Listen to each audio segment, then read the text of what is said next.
পরিবর্তন news channel, আপনার কণ্ঠ, আপনার পছন্দ। নমস্কার, পরিবর্তন নিউজ চ্যানেল আপনার স্বাগত আছে। নতুন আপডেট জন্য চ্যানেলকে লাইক, সাবস্ক্রাইব ও কমেন্টস করুন। আজকে আপডেট। আজ 2024 সালের নির্বাচনে বিজেপি হেরে ফলাফল ভালো হলো না। এই পরাজয়ের মূল কারণ কি হতে পারে? এটা অসম্ভাব্য যে বিজেপি তার তৃতীয় মেয়াদে যাবে না, কিন্তু যদি তা না হয়, যা আপনি কখনোই জানেন না, কারণগুলি হতে পারে মুদ্রাস্ফীতি, মূল্য বৃদ্ধি। আপনি একজন সাধারণ মানুষকে বোঝাতে পারবেন না যে আজ এটি একটি সর্বজনীন সমস্যা এবং প্রায় সমস্ত প্রধান অর্থনীতি এই যুদ্ধে লড়ছে। যদি বিরোধীদের ইশতেহারকে কেন্দ্র করে থাকে, তাহলে একজন ভোটারের জন্য পড়ে যেতে পারে বেকারত্ব। এটি আমাকে একটি ভিডিও ক্লিপের কথা মনে করিয়ে দেয়, যেখানে হরিয়ানার একজন লোক বিজেপির একজন মুখপাত্রকে রাজ্যে ক্রমবর্ধমান বেকারত্ব এবং এর সম্ভাব্য সমাধান সম্পর্কে জিজ্ঞাসা করেছিলেন, যার উত্তরে তিনি বলেছিলেন, আসুন কাশ্মীরি পণ্ডিতের কথা বলি। এটি এখন পর্যন্ত সরকারের অবস্থানের সারসংক্ষেপ। অহংকার, আপকি বার 400 পার। উচ্চাকাঙ্ক্ষার সম্পূর্ণ পয়েন্ট, কিন্তু একজনকে বাস্তববাদী হতে হবে। এই একই অহংকার যা তাদের কর্ণাটক নির্বাচনে ব্যয় করেছিল। দুর্নীতির উদাসীনতা। বর্তমান অর্থমন্ত্রী নির্মলা সীতারামনের একটি সাম্প্রতিক সাক্ষাৎকারে বলেছেন যে দুর্নীতির অভিযোগ থাকলেও প্রত্যেককে বিজেপিতে যোগদানের অনুমতি দেওয়া হয়েছে এবং একবার তারা প্রস্তাবে সম্মত হলে তাদের অভিযোগ বাতিল হয়ে যাবে। এটা খুবই লজ্জাজনক এবং ক্ষমতায় থাকা সরকারের সুষ্ঠু শাসনকে প্রশ্নবিদ্ধ করে। বিক্রি মিডিয়া, আপনার কি মনে আছে শেষ কবে পিএম মোদি প্রেস কনফারেন্স করেছিলেন? আচ্ছা, আমি পারবো না। তার মন কি বাত ছিল এক উপায়। আমি কখনোই মিডিয়াকে কিছু বাস্তব খবর দেখাতে দেখিনি এবং তারা যা করে তা হল হিন্দু ও মুসলমানদের মধ্যে সংঘর্ষ। প্রেস ফ্রিডম ইন্ডেক্সে ভারতের পদমর্যাদা 180টি দেশের মধ্যে 161টি। তাই আমাদের কি এটাকে সরাসরি প্রত্যাখ্যান করা উচিত? ভারত কো তোদনে কি বিদেশি শক্তিন কি সাজিশ হ্যায়। হা। এড এবং সিবিআই এর অস্ত্রায়ন। আমাকে বলবেন না যে এটি স্বাভাবিক এবং প্রতিটি দলই এটি করে। এটা ভুল এবং গণতন্ত্রের মৌলিক বিষয়গুলোর উপর স্পষ্ট আক্রমণ, যে দলই করুক না কেন। বিরোধী ঐক্য। আমি অবশ্যই বলবো যে বিরোধীরা এখন পর্যন্ত অযোগ্য ছিল এবং মামলা করার জন্য যথেষ্ট কাজ করছে না। তাদের জোটের মধ্যেই পার্থক্য রয়েছে, যা জোটকে কিছুটা নড়বড়ে করে তোলে। কিন্তু যারা উপরোক্ত কারণে বিজেপিকে ভোট দিচ্ছেন না, তাদের বিকল্পের অভাবে বিরোধীরা স্পষ্ট সুবিধা পায়। কেলেঙ্কারি সম্পর্কে সন্দেহ। সরকার নীরব হয়ে গিয়েছিল যখন আদানি মামলা ছিল, যা মানুষকে বাতাসে যা ছিল তার উপর ভিত্তি করে মতামত তৈরি করতে ছেড়েছিল। সম্প্রতি নির্বাচনী বন্ড কেলেঙ্কারি একটি বড় প্রকাশ হয়েছে। খুব কর্মী, প্রচুর কর্মী বুথ থেকে প্রধানমন্ত্রী, রাষ্ট্রপতি হয় দলকে এগিয়ে নিয়ে যায়, কিন্তু খুব কর্মীরা শাসক দলকে সামান্য দল করতে পারে। বিজেপি 2024 অনেক কর্মী ক্ষোভ প্রকাশ করেন, কিন্তু উপেক্ষা করা হয় ফলাফল। পশ্চিমবঙ্গ 18 থেকে কমিয়ে 12 লোকসভা আসন্ন সন্তুষ্ট থাকতে হয়। এখন আপনি আমাকে বাম উইংয়ে শ্রেণীবদ্ধ করার আগে আমাকে এটি একেবারে পরিষ্কার করতে দিন, আমি নিজেকে উভয় পক্ষের মধ্যে বিবেচনা করি না। যদি কিছু ভুল হয়, আমি এটাকে কল করব যে এটি করুক না কেন। এই উত্তরটি পড়ুন, যেখানে আমি এই বিষয়ে আমার মতামত আরও বিশদ করেছি। বিজেপি পশ্চিমবঙ্গ ক্ষোভ। কর্মীরা ক্ষোভ প্রকাশ করেন। এই নির্বাচনে পরাজয়ের মূল কারণ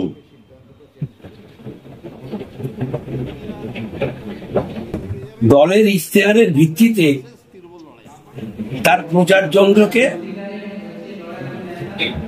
এগিয়ে না দেয়া তার ইশতেহারের ভিত্তিতে।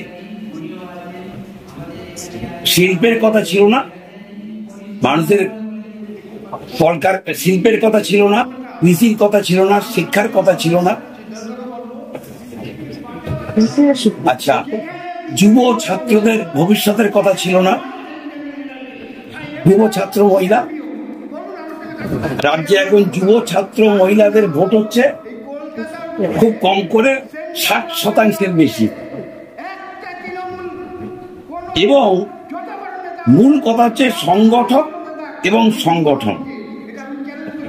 একেবারে আমি রাজ্য স্তর থেকে বলছি, একদম বুথ পর্যন্ত, মন্ডল পর্যন্ত যাদের নেতৃত্বে বসানো আছে, তাদের থেকে ভোটারের মূল্যবোধ বেশি, ভোটারের এডুকেশন বেশি। তারা বিজেপি নেতৃত্ব, স্তর ভিত্তিক বিজেপি নেতৃত্বকে গ্রহণ করতে পারেনি, যে কারণে প্রথম পরাজয়। দ্বিতীয় পরাজয় হচ্ছে যে গোটা দেশে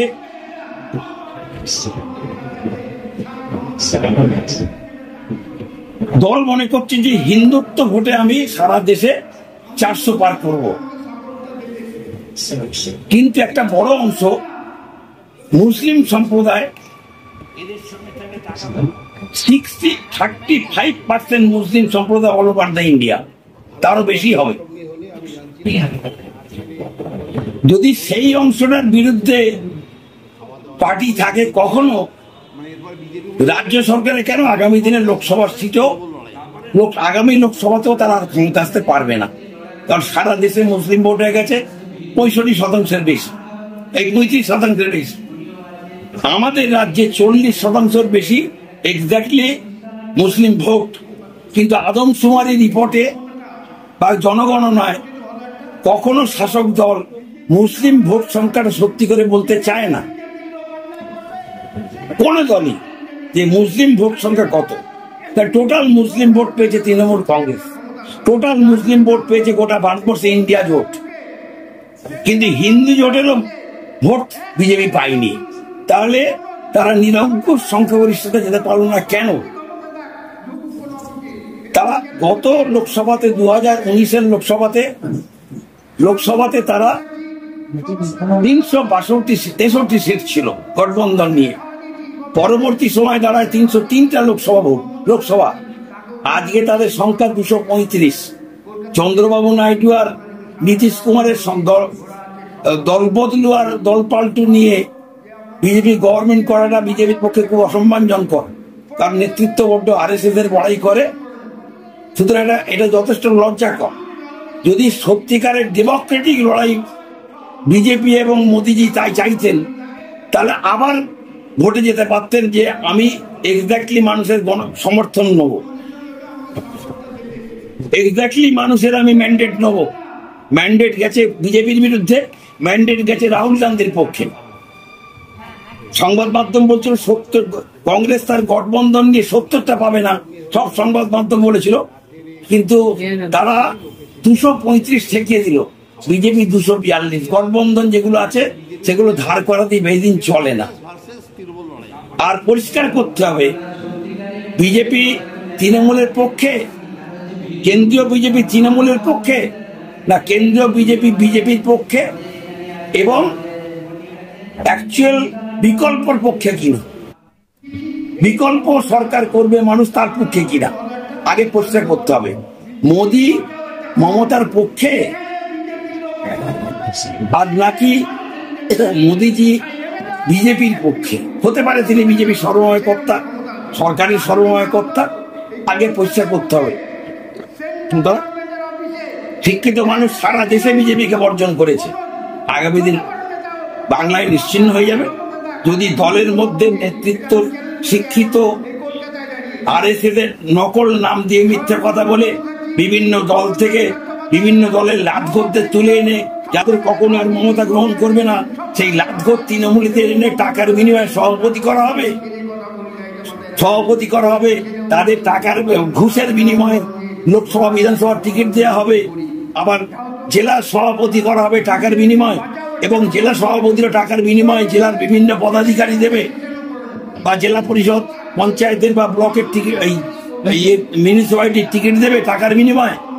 এগুলো মানুষ বুঝে গেছে, পশ্চিম বাংলার মানুষ এগুলো বুঝে গেছে। সুতরাং সাবধান বিজেপি, প্রয়োজনে উচ্চতম শিক্ষিত নেতৃত্ব আনুন, RSS এর মিথ্যে নাম ভাড়িয়ে কংগ্রেস দল বদলু কংগ্রেস আর তৃণমূল থেকে লোক তুলে এনে কোনো পদাধিকারী করা যাবে না, বিজেপি নিশ্চিহ্ন হয়ে যাবে।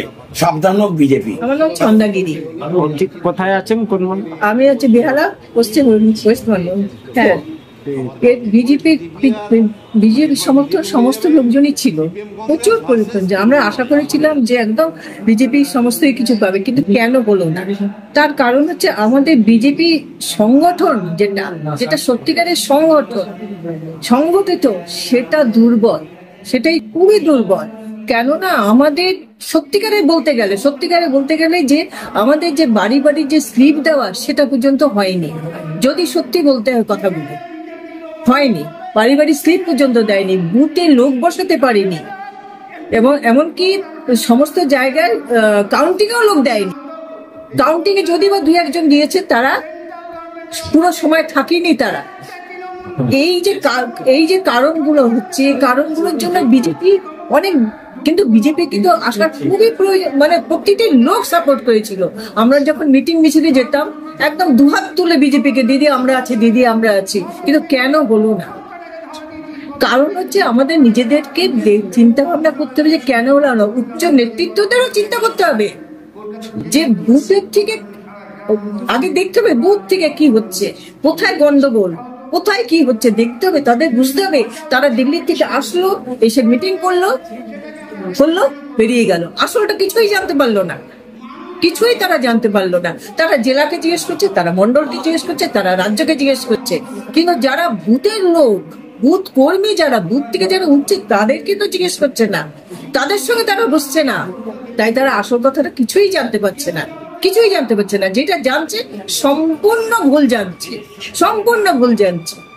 এই ভুলের জায়গাটা উচ্চ নেতৃত্বদের ভাবতে হবে, তাদের চিন্তা করতে হবে যে আমরা তাহলে এই জায়গাটাতে দেখি তাহলে কি বিজেপি তাহলে আসতে পারে। না হলে বিজেপি কোনোদিন আসবে না। যদি উচ্চ নেতৃত্ব মানে জোর হাত না ধরে, শক্ত করে হাত না ধরে, পারবে না, কোনোদিন পারবে না। ঠিক একদম মনে কর্মীর পাশে থাকে না, এই ধরুন এই লোকসভার ভোটে কত কর্মী মার খেয়েছে, কত কর্মী ভোট ছাড়া হয়েছে, তাদের পাশে কি কেউ এসে থেকেছে? থাকেনি তো। তারপরে আপনার কি মনে করছেন কি আপনার সব ব্যবহার হয়ে যাচ্ছেন কি এখানে? কি আপনার সব ব্যবহার হয়ে যাচ্ছেন কি, ব্যবহার হচ্ছেন কি এখানে, ইউজ হচ্ছেন কি? শুধু আমরা ইউজ হচ্ছি, শুধু একদম ইউজ।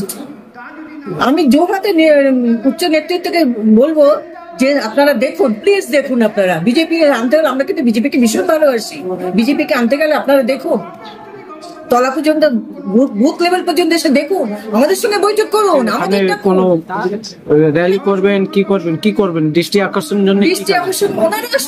ওনারা যখন আসছেন তখন ওনারা আমাদের সঙ্গে এসে যোগাযোগ করুন, আমাদের সঙ্গে জেলা মারফত, মন্ডল মারফত, রাজ্য মারফত আসছে কেন? আমাদের সঙ্গে, আমাদের তো ফোন নাম্বার আছে, আমাদের সঙ্গে যোগাযোগ করুন, আমাদের সঙ্গে ডাইরেক্ট যোগাযোগ করুন।